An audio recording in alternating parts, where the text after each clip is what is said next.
Welcome back to the UPSC audio lecture series. आज हम क्या पढ़ेंगे? वेरन हस्टिंग का जो टाइम पीरियड है, हम क्या करेंगे, क्रोनोलॉजिकली जाएंगे।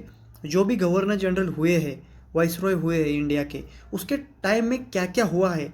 With in 1 or 2 minutes we are going to discuss the important development during the period of governor general.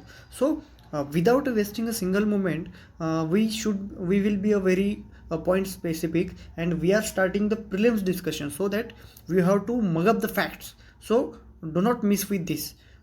Warren Hasting के टाइम, कब का टाइम पीरियड है? 1773 टू 1785, 1773 टू 1785।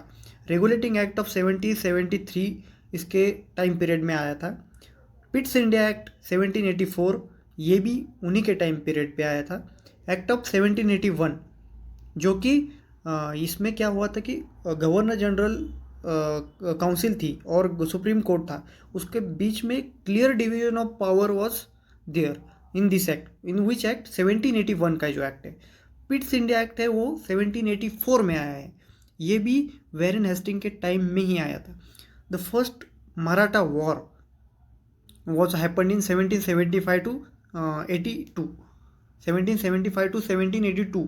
इस टाइम के बीच में जो मराठा वॉर हुआ था वो भी इसी टाइम पे आया था। और मुझे बताओ, मराठा वॉर के बाद कौन सी ट्रीटी आई थी?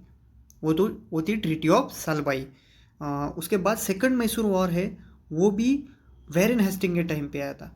उसके बाद foundation of Asiatic Society of Bengal, जो कि 1784 में फाउंडेशन हुआ है इस सोसाइटी का, एशियाटिक सोसाइटी ऑफ बंगाल, ये भी वेरन हेस्टिंग के टाइम पे ही आई है।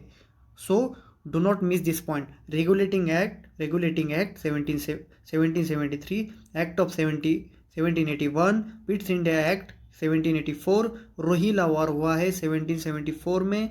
उसके बाद फर्स्ट मराठा वॉर हुआ है, जो कि उसके बाद ट्रीटी ऑफ सालबाई आई थी वेरन हेस्टिंग के टाइम पे। And the foundation of Asiatic Society of Bengal 1784. You have to remember these points. Thank you very much and keep listening.